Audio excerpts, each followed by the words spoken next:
Istanbul. No more bustling city exists anywhere on earth.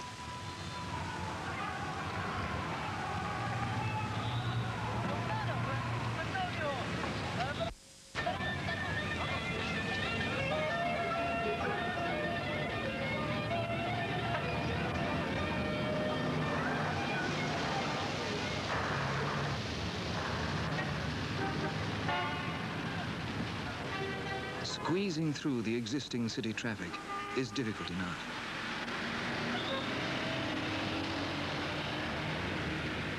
But to cross the Bosphorus, which not only divides Europe from Asia, but Istanbul from itself, requires a kind of Eastern fatalism,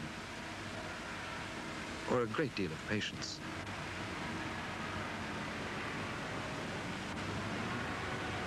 Having driven for several days from all parts of Europe, these lorries, vital to Turkey's trade, queue for several more days to make the next kilometer. In fact, a whole economy has grown up to help pass the waiting hours.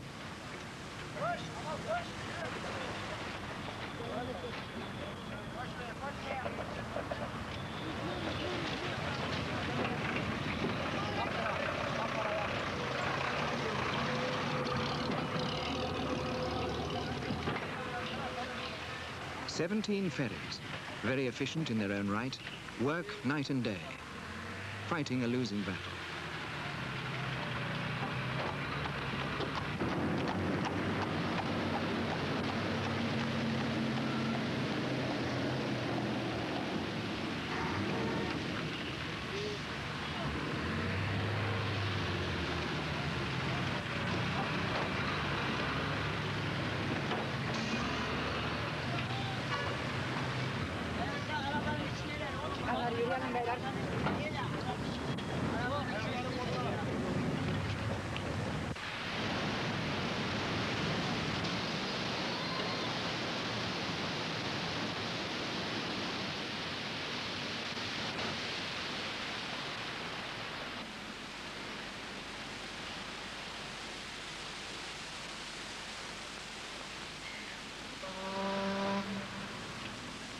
To end the chaos in city streets and get traffic and trade streaming across the Bosphorus is the thinking behind the new peripheral highway scheme, of which the Bosphorus Bridge is the key link.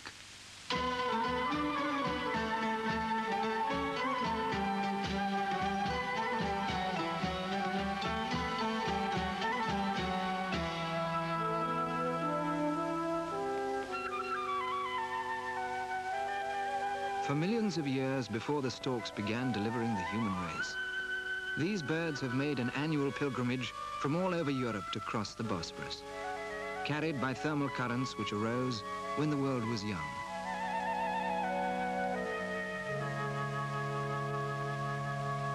"2,500 years ago, Xerxes led the Persian armies to their fate at Marathon across a pontoon of boats over the Bosphorus.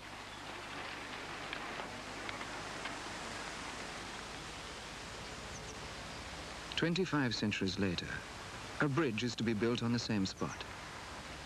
Now it is the summertime of 1970, and it is not easy to visualize what things will look like in 3 years' time. To the observer, men are just ripping out large holes in the ground. Let us digress for a moment and see why. Before anything can happen above ground, much must be made to happen below. Foundations for the anchorages and towers must be hewn out of whatever ground lies beneath.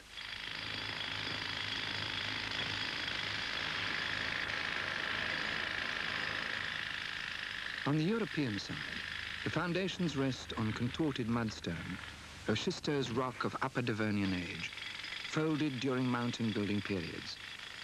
The orientation of rock changes rapidly, often within a few meters.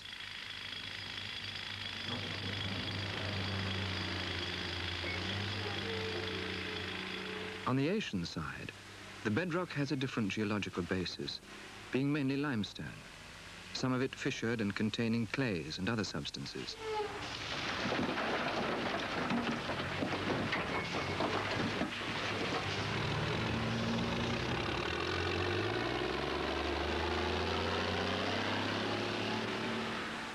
The whole Bosphorus is in part a geological fault zone, resulting in considerable variations of rock conditions.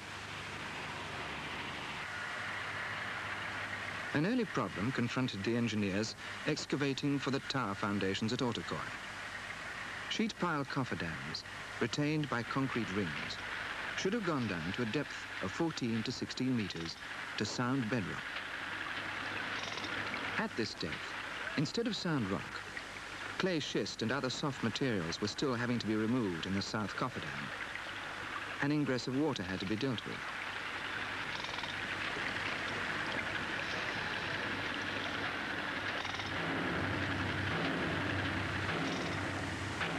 And damage to the sheet pile wall repaired.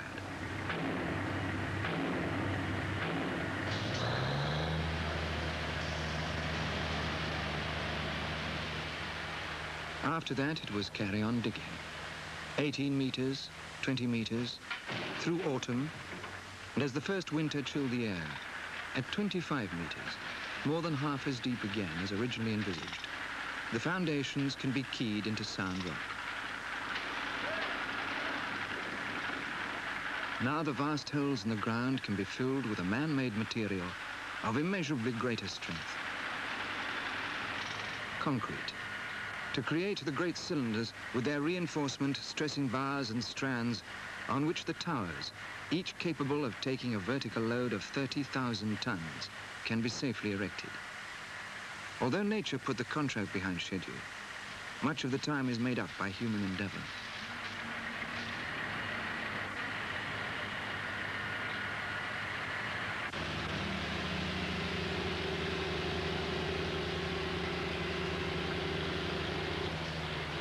To defeat nature, the anchorage excavations too went much deeper than originally envisaged.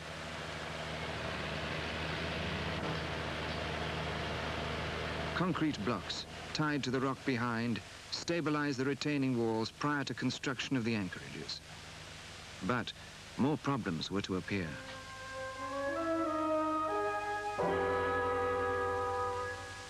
Cracks in one wall, caused by a large void at 30 meters depth, created a danger of the wall collapsing into the excavation. A bold decision was taken. Knock it down and start again.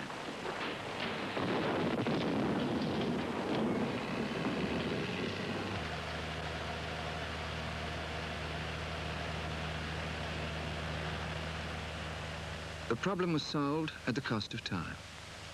But time must take second place to safety and future stability. Built in open excavation on a more suitable gradient, this part of the anchorage was soon assuming its new look. For several months after completion of the chambers, the anatomy of the anchorages is carefully built up. Great accuracy is required, and each tube aligned to take the various strands when the vital cable spinning begins. The anchorages will transfer the pull of some 16,000 tons in each of the two main suspension cables into the ground and the now secure bedrock.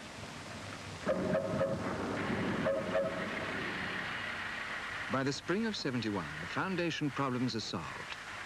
And from great ships that pass this way, new landmarks will soon become a daily feature. The men from England have arrived to take over from their German partners.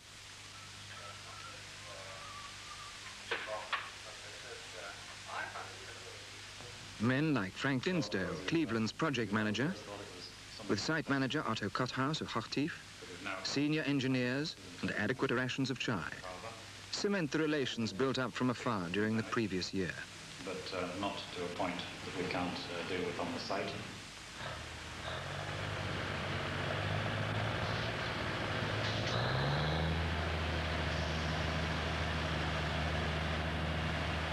For the next 2¼ years, all the action will be above ground and will reach ever higher levels above both land and sea.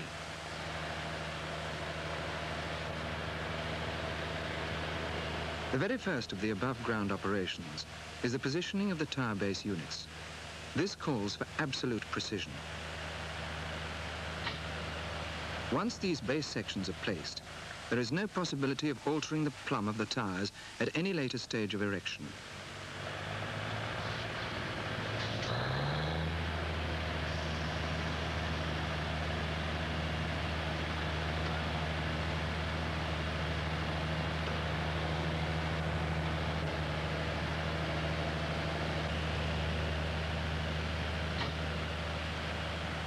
Under the terms of the international loan for the bridge, Cleveland had to subcontract some of the work to other European countries. Much of the steel for the towers was fabricated in Italy, within sight of another, if less perpendicular, tower.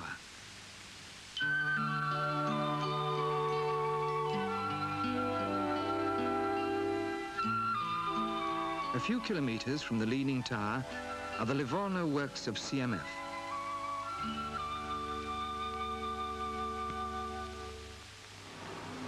While foundations were being built on the Bosphorus, steel fabrication here, as at Darlington, has been proceeding apace. Nearly 5,000 tons of steel will go into the towers alone. The works doors have to be widened to allow the train to carry the panels out and into the Italian countryside.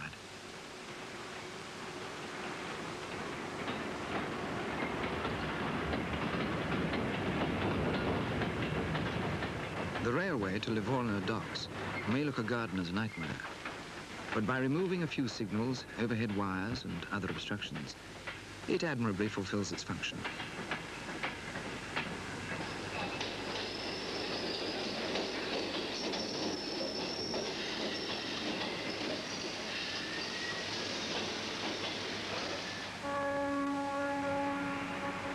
Some days later, the panels are offloaded at Istanbul docks, one of hundreds of shiploads from dozens of ports serving the project.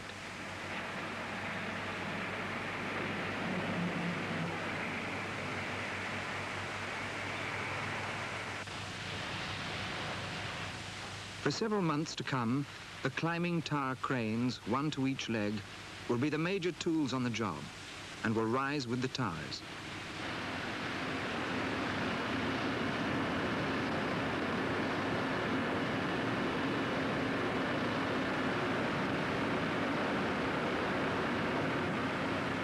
Each panel, weighing some 20 tons, is lifted by the cranes which are operated by winch at ground level.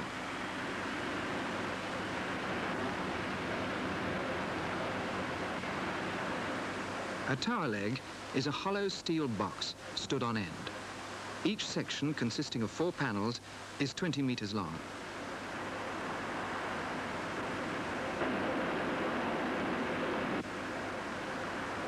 At this stage, it is still possible for men to signal and even shout at each other from ground level. Later, radio communication will take over as men and towers reach up towards the clouds. Each of these panels is tailor-made to fit in one place only. Each bolt hole and washer is pre-positioned. For inspection and careful checking, the steel erectors occasionally taste the high life.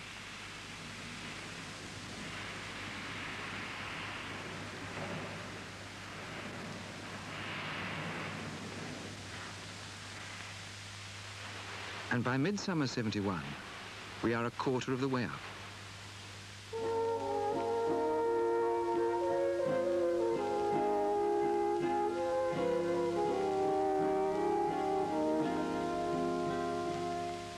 In midsummer too, activity is at its height on the world's most fabled waterway. Seraglio Point and the Golden Horn. Alexander the Great marched through here on his way to India, and the Crusaders came this way to fight for the Holy Land, when not fighting each other.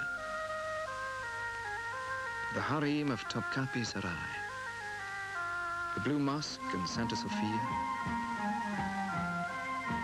Dolmabahce. The very names conjure up a whole kaleidoscope of legend and history.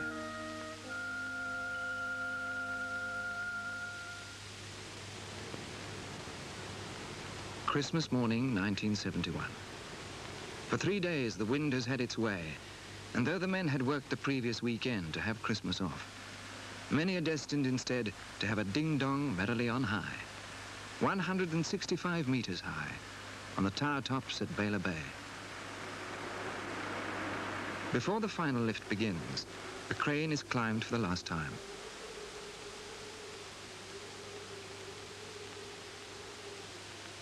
As the tower legs taper slightly, each panel has its predetermined position and is not interchangeable. Its placing must be exact.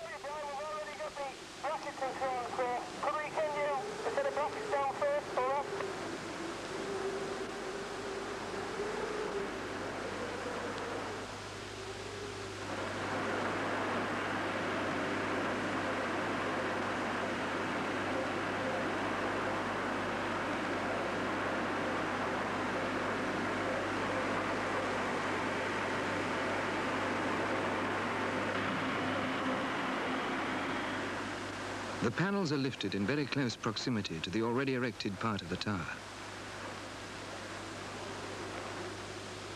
If caught by the wind on the way up, the lifting wires could become twisted, or the panel bump into the tower leg and cause damage.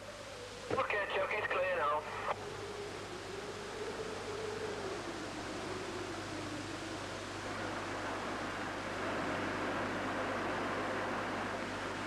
Critical wind speed for this operation is only 25 kilometers an hour.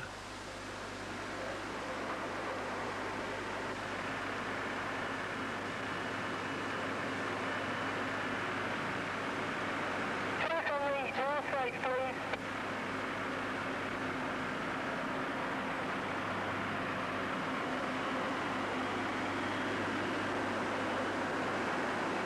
Radio contact and guidance of men by engineers and foremen is cool and deliberate, even when aided by the occasional homely phrase, which seems to evoke the right response, whatever other language barriers may exist.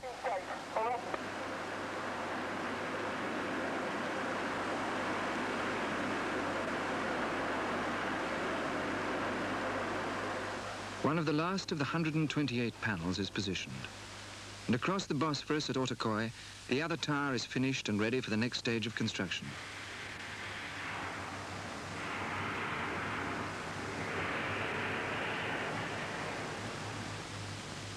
As the bridge timetable reaches towards halfway stage, so too the peripheral highway reaches out to meet it, for both must be ready at the same time. From the surrounding countryside in both continents, a new feature on Istanbul's skyline makes its presence seen.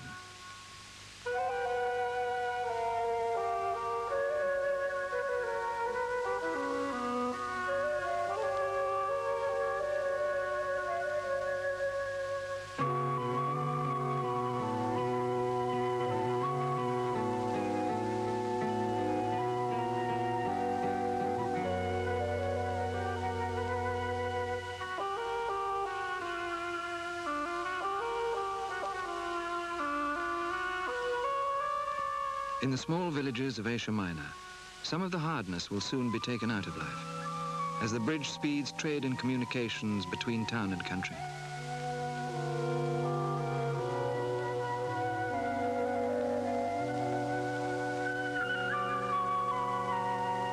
Bridging not only 2 continents, but 2 centuries.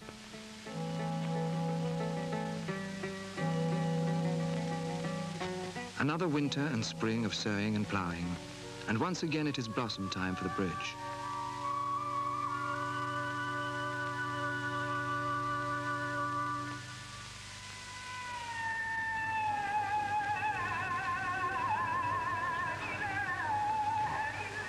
Great steel mesh walkways have been slung between the towers, and soon will serve as a production line in the sky for the aerial spinning of the suspension cables.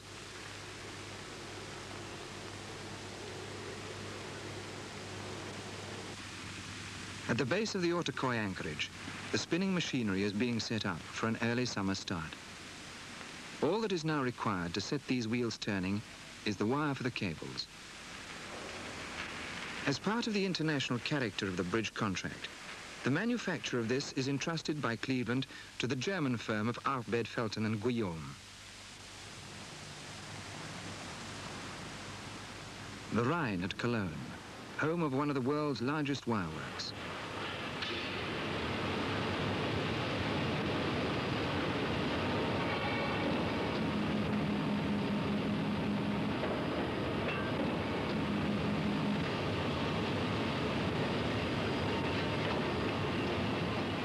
Through numerous processes, the metal becomes a series of long, continuous hot rods.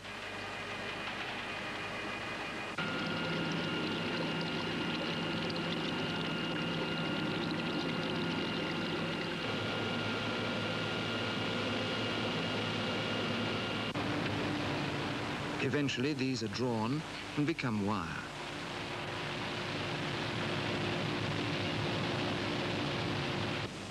Passed through zinc baths and other processes, the final galvanized product becomes cable wire of 5 millimeters diameter with a tensile strength of 165 kilograms per square millimeter.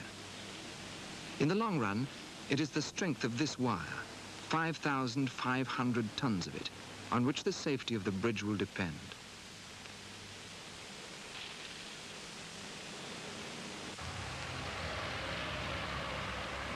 The total length of wire used in spinning the cables would, in the words of Shakespeare's Puck, put a girl around the earth, and some to spare. 40,000 kilometers of it.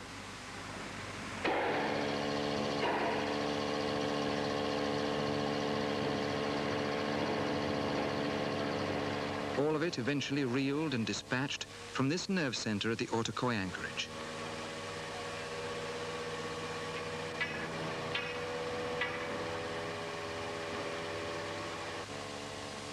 Cable spinning calls above all for speed and teamwork. And both are based on a very sophisticated communication system. One wheel returns empty from its 3-kilometer round trip to Asia and back, down to the dispatch area.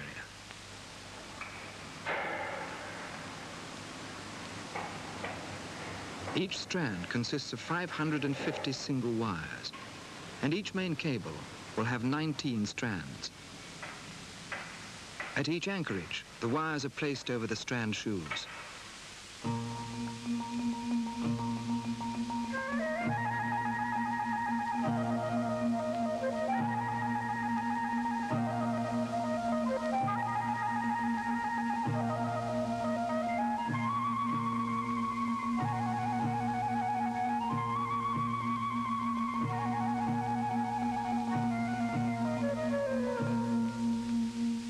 If each trip of wire took just 1 minute longer, it would add a whole week to the contract time.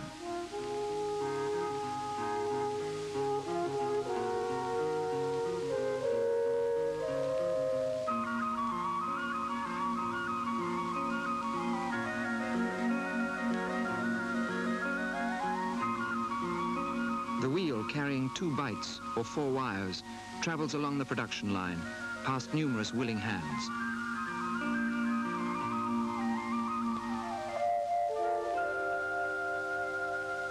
All through the hot summer of '72, the wheels go back and forth, sometimes in temperatures more akin to a Turkish bath.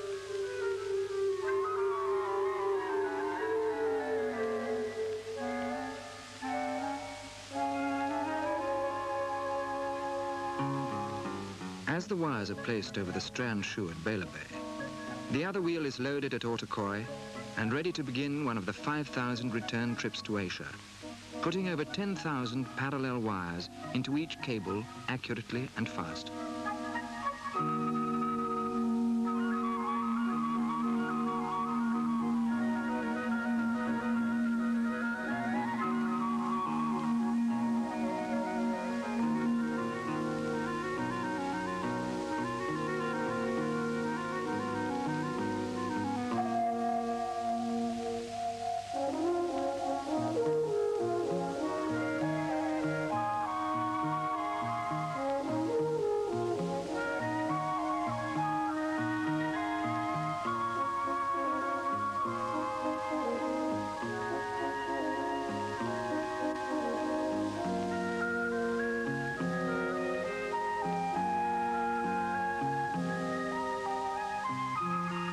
And when the sun goes down behind the minarets of Istanbul, work on the bridge continues under a canopy of stars.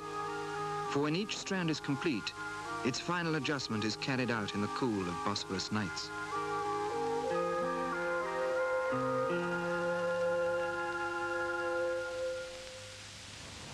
The bridge site is not the only place on the Bosphorus where the bridge is being built. 3 kilometers on towards the Black Sea stands Rumeli Castle, built by Mehmet the Conqueror to lay siege to and conquer Constantinople for Islam. Beside the old battlements on the Asian shore is Göksu, now a vast fabrication yard where the separate sections from Darlington and Livorno are being assembled and welded into 60 aerofoil boxes, each weighing 150 tons, and which will comprise the main deck of the bridge.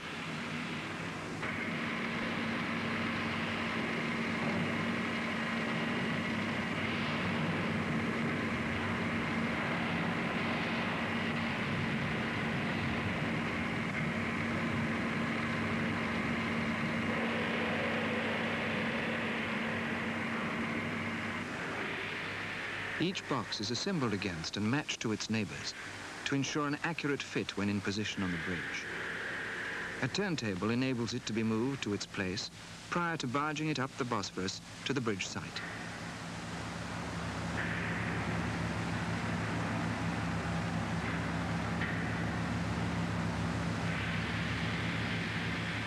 This purpose-made barge is ballasted to move in under each box. When accurately positioned, water is pumped out of the barge, enabling it to rise up and carry the box out.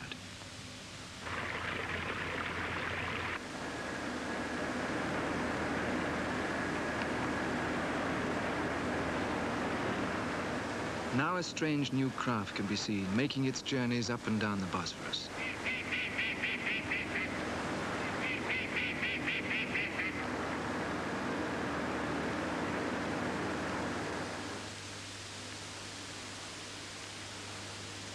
We are into January of 1973, the last year of construction. The main deck has started to grow. When the lifting tackle is in place on the unit, the barge moves out from under and stands guard.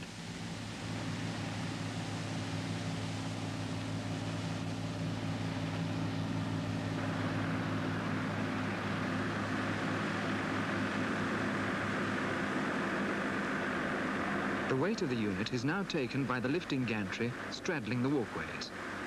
The lift from barge to deck, some 65 meters above sea level, takes about 50 minutes.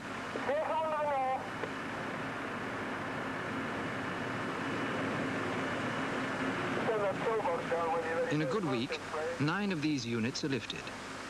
But there are not many good weeks, for the wind is making a desperate effort to stop the job. Critical wind speed is 50 kilometers an hour, but for days it blows at 65 and gusts up to 80. This twists the lifting wires and could cause the unit to pitch and yaw, or create damage if in collision with the assembled part of the deck. Steady on the south, nice and steady.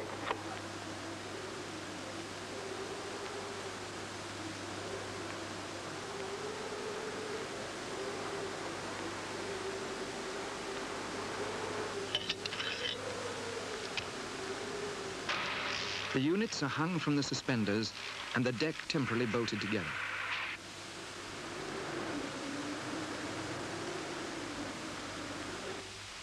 By the end of February, with the wind still blowing and the rain falling, work has begun on the approach viaducts.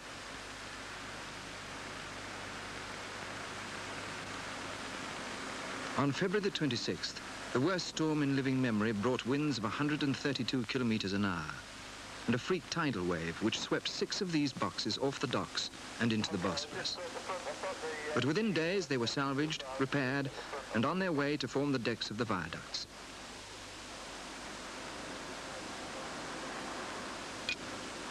Because of the steeply rising ground on the landward approaches to the Bosphorus, it was more economical for the viaduct approach spans to be supported by columns from below instead of being suspended from above.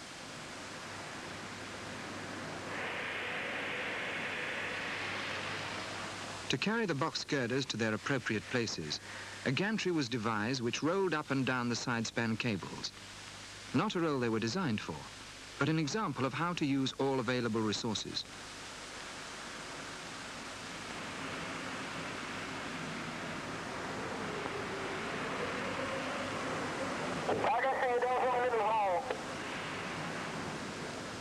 The twin boxes are bolted together. 3 or 4 at a time, each weighing up to 40 tons, cantilever out a spectacular 55 meters with a minimum of deflection.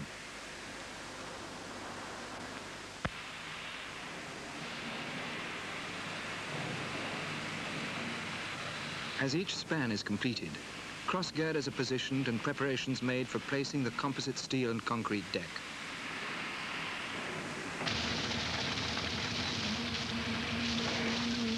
For the concreting operations, the men of Hochtief return once more to site.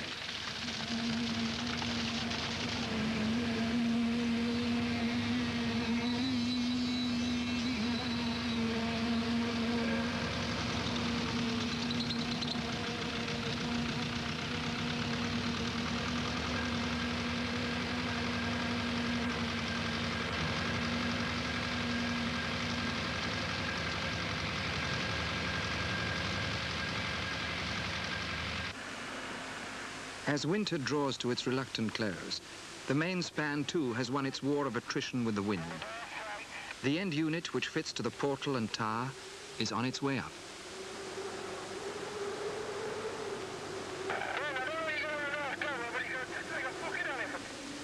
Only one gap, like a missing tooth, remains to be filled.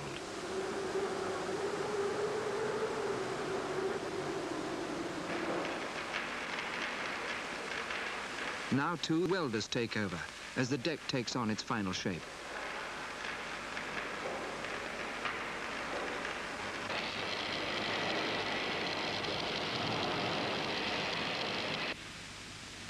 From portals to mid-span, the deck cambers some 8 meters. The triangulated suspenders are designed to supply a valuable element of structural damping and prevent oscillation caused by high winds.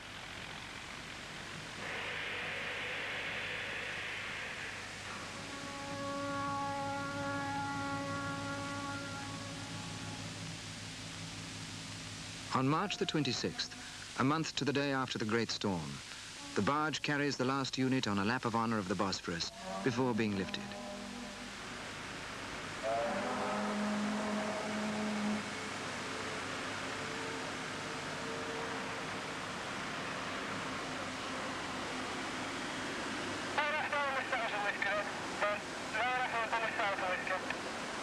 A small gap in the deck and a large gap in history are simultaneously closed.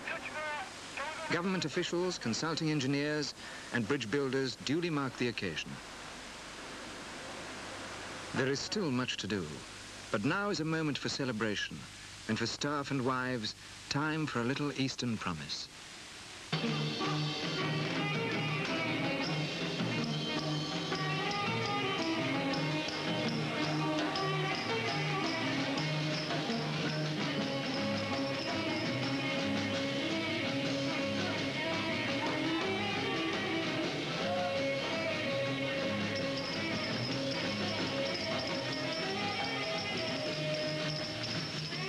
There are various ways of turning up stomach muscles.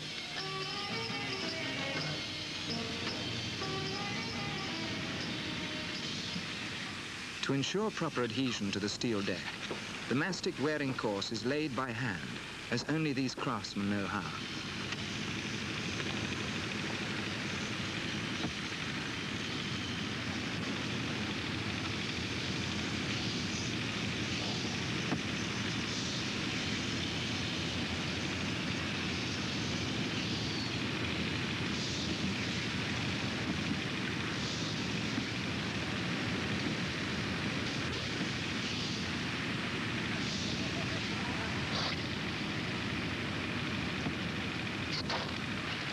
Oddly enough, as the final completion stages are reached, the labor force reaches a peak.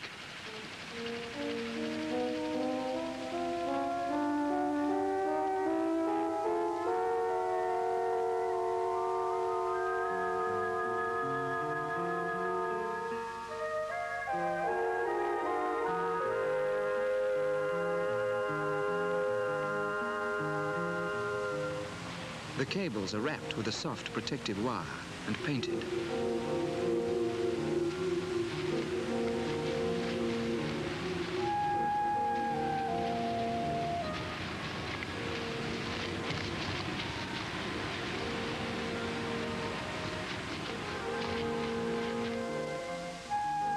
In fact, everything seems to be getting painted.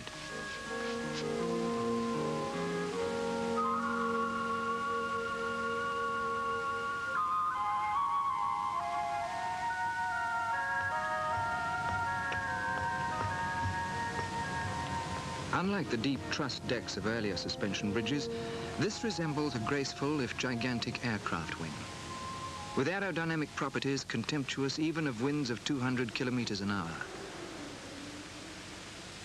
The bridge is designed to withstand a shock acceleration in the bedrock in any direction, such as occurs in earthquakes experienced in this area in past times. In such an event, which heaven forbid, the safest place in Istanbul would probably be on this bridge.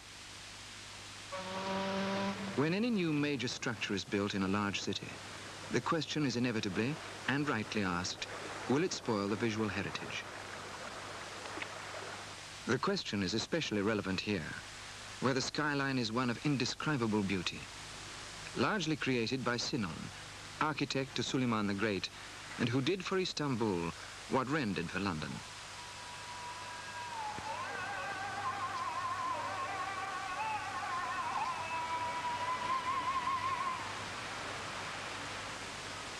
The bridge presents a visual counterpoint, which they would surely have approved, as do the citizens of modern Turkey.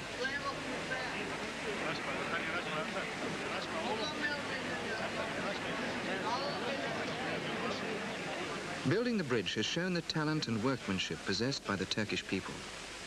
To the platers, to the welders, to the steel erectors, to them, their British and German colleagues pay tribute.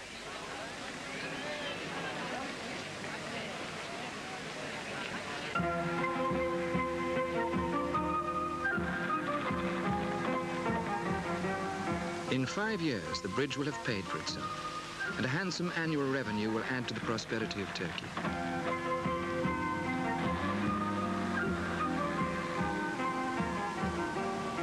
With the completion of the peripheral highway, a stream of traffic will become a torrent, with 22,000 vehicles crossing every day, from Europe to Asia in 2 minutes, and an overland route all the way from Calais to Calcutta.